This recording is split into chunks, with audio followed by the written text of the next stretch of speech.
옛날 옛적 대한민국의 남쪽 끝에 위치한 아름다운 섬 진도에는 바다와 특별한 대화를 나누는 능력을 가진 소년 민호가 살고 있었습니다. 민호는 어릴 때부터 유별나게 청명한 귀를 가지고 있었고 다른 사람들은 전혀 듣지 못하는 바다의 속삭임을 귀담아 들을 수 있었습니다.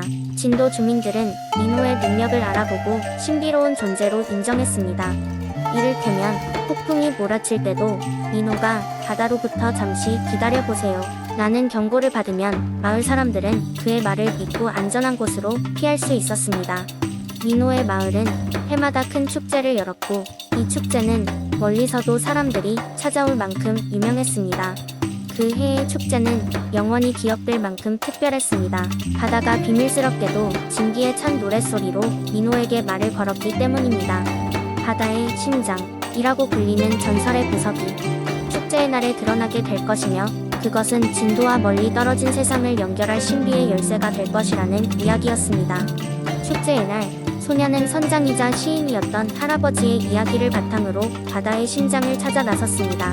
할아버지는 생전에 민호에게 바다에 대한 수많은 이야기를 들려주곤 했습니다. 바다는 우리의 친구란다. 그리고 가끔은 보물을 숨기지. 할아버지는 그가 세상을 떠난 날까지도 바다에 얽힌 꿈을 꾸고는 했습니다. 민호는 선조들이 남긴 지도를 따라 섬의 이곳저곳을 뒤지기 시작했습니다. 그가 두터운 바위로 가득한 해변에 이르렀을 때 바다는 속삭였습니다. 바위 아래에 신비를 찾으러 가거라. 민호는 거대한 바위 뒤로 몸을 숨기고 그 밑에 꾸묵하게도 오래된 항아리가 묻혀있는 것을 발견했습니다. 항아리를 열자 그는 아름다운 청록색의 보석, 바다의 심장을 손에 쥐게 되었습니다. 바다의 심장을 찾아냈다는 소식은 순식간에 마을 전체에 퍼졌고 이 소식을 들은 사람들은 진도에 몰려들었습니다. 소리 소문 없이 찾아온 이들은 모두 다르게 생겼지만 공통으로 오랜 시간 바다를 사랑하고 연구했던 사람들이었습니다. 그들은 민호를 만나기를 원했는데 그들의 목적은 단순했습니다. 바다의 심장을 통해 그 신비로운 힘을 느끼고 싶어 했습니다. 하지만 민호는 바다의 속삭임이 말한 마지막 메시지를 기억하고 있었습니다. 진정한 힘은 소유가 아닌 나눔에 있다. 그는 보물을 소유하기를 망설였고 대신 사람들과 그 신비를 나누기로 결정했습니다. 그는 바다의 심장을 번쩍 들어올렸고 마을 회관에서 보석을 공중에 펼쳐 보였습니다. 순간적으로 보석에서 빛이 터져나와 그곳에 있는 모든 이들이 마치 꿈속에서처럼 각자의 소망과 희망을 보게 만들었습니다. 그날의 기억은 진도의 전설로 남았고 무태서 온 이방인들과 주민들은 모두가 함께 바다의 목소리를 나누었습니다. 민호는 바다의 포근한 속삭임을 통해 진정한 행복은 함께함에서 온다는 것을 깨달았습니다. 그리고 세월이 흘러도 그가 진도에 심은 나눔의 정신은 영원히 남아 진정한 전설이 되었습니다. 두 번째 이야기 옛날 옛적 화순의 깊은 산골에는 백년의 숲이라 불리는 신비로운 숲이 있었다. 이 숲은 다른 숲들과는 다르게 매년 첫눈이 내리기 전 하얀 연꽃이 만개하여 마치 하늘의 별빛처럼 빛나는 곳이었다. 마을 사람들은 이 숲을 신성하게 여겼고 숲에 들어가기를 두려워했다. 그 이유는 숲속 깊은 곳에 신비한 용, 백년용이 살고 있다고 믿었기 때문이다. 백년용은 순백의 비늘을 가진 고귀한 존재로 숲을 지키는 수호신처럼 마을을 보호하고 있다고 전해졌다. 그러나 화순 마을에는 호기심 많은 소년 남이 있었다. 남이는 백년의 숲에 대한 이야기를 들을 때마다 가슴이 설레었다. 언젠가 그 숲에 들어가 백년용을 만나리라는 꿈을 꾸곤 했다. 어느 추운 겨울날 남이는 결심을 굳혔다. 그는 밤이 되기를 기다렸다가 몰래 집을 나섰다. 남이의 발걸음이 숲을 향할수록 마음은 떨렸지만 그는 자신을 믿고 나아갔다. 숲의 입구에 도착했을 때 남이는 알 수 없는 기운에 잠시 멈칫했다. 하지만 그는 두려움을 떨쳐내고 한 발씩 숲 안으로 들어갔다. 백년의 숲은 놀랍도록 조용하고 평화로웠다. 눈처럼 하얀 연꽃들이 달빛을 받아 신비롭게 반짝이고 있었다. 남이는 이 아름다움에 넋을 잃었고 자신도 모르게 숲의 깊은 곳으로 향했다. 갑자기 숲속에서 부드러운 소리가 들려왔다. 그것은 바로 백년용이었다. 백년용은 남이를 놀라게 하지 않으려 부드럽게 다가와 말했다. 너는 나의 숲에 발을 들인 첫 번째 인간이로구나. 너의 호기심과 용기를 경계하지만 또한 존중하노라. 백년용의 목소리는 바람에 흔들리는 프릭처럼 부드럽고 따뜻했다. 나미는 두려움보다는 용기의 마음으로 백년용에게 다가갔다. 백년용은 나미에게 숲의 신비와 자연의 조화를 이야기해 주었다. 그는 나미를 데리고 숲을 돌아다녔고 숲에서는 볼 수 없는 신비로운 생물들과 놀라운 광경들을 보여주었다. 나미는 스스로가 자연의 일부분인 것을 느꼈고 숲의 모든 생명과 조화롭게 살아가는 방법을 배웠다. 하루가 지나고 다시 밤이 찾아왔을 때 백년용은 나미에게 말했다. 이제 집으로 돌아가거라. 하지만 내가 너에게 보여준 것들을 기억하며 살 거라. 그러면 너는 평생을 행복하게 살 수 있을 것이다. 나미는 아쉬운 마음을 품고 숲을 나왔다. 마을로 돌아온 나미는 그날 밤의 신비로운 경험을 누구에게도 이야기하지 않았다. 그저 자신의 마음속에서 그 기억을 소중히 간직하였다. 나미는 백년의 숲과 백년용이 가르쳐준 것들을 늘 기억하며 화순 마을에서 새로운 전통을 만들어 갔다. 그는 자연을 존중하고 다른 사람들과 조화롭게 살아가며 마을을 더 아름답고 평화로운 곳으로 만들어갔다. 그리고 시간이 흘러 그는 화순의 현자가 되었고 그의 지혜는 먼 곳까지 퍼져나갔다. 사람들은 나미의 이야기를 듣고 감동하며 백년의 숲을 숭배해왔다. 현대에 이르러서도 그 숲은 마을 사람들에게 신성한 장소로 남아있으며 나미가 전해준 자연과의 조화의 가치는 화순 사람들의 마음속 깊이 새겨져 내려오고 있다. 세 번째 이야기.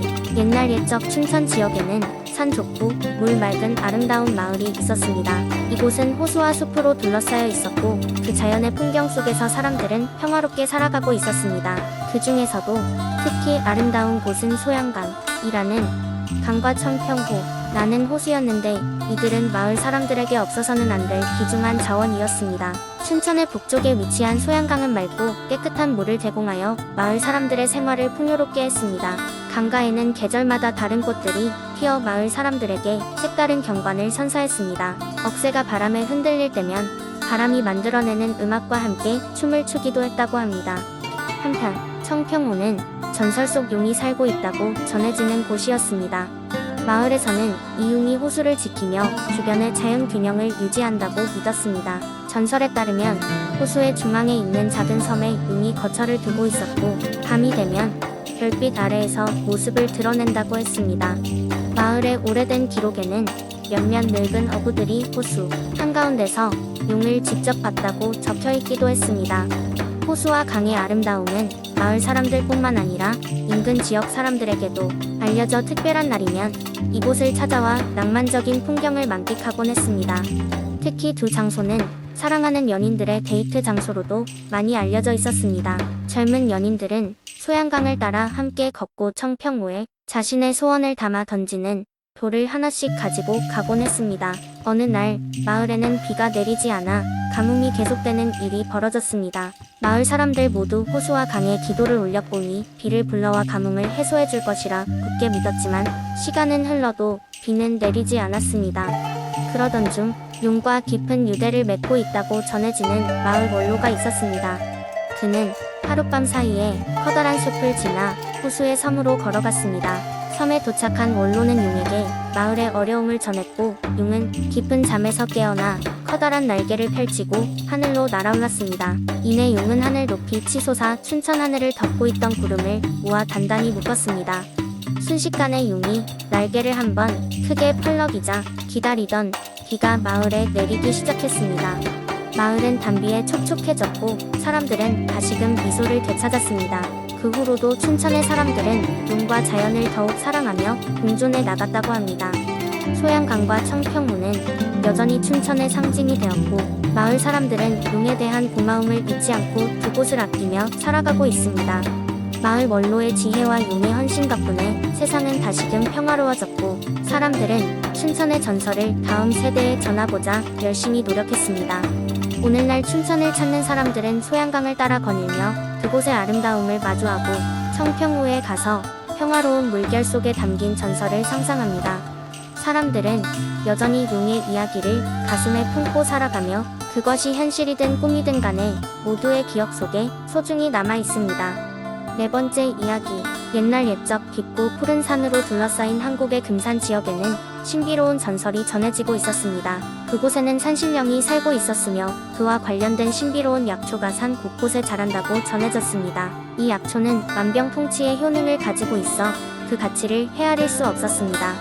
금산 마을에는 평범한 농부인 수호가 살고 있었습니다. 수호는 가족을 위해 열심히 일했지만 그의 마음 한구석에는 늘 신비로운 세계에 대한 호기심이 있었습니다.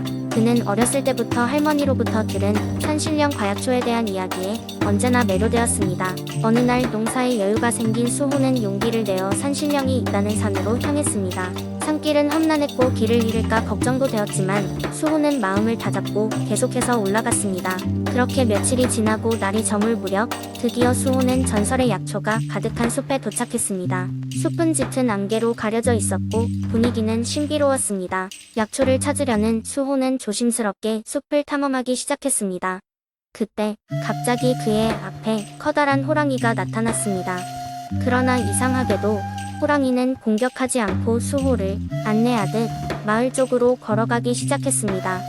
수호는 호랑이의 뒤를 따르며 마침내 산신령이 있다는 깊은 숲속의 연못으로 도착했습니다. 산신령은 인간의 모습을 하고 있었고 온화한 미소와 함께 수호를 맞아 주었습니다. 산신령은 수호의 용기와 순수한 마음을 칭찬하며 선물로 신비의 약초 중 하나인 정령초를 건네주었습니다.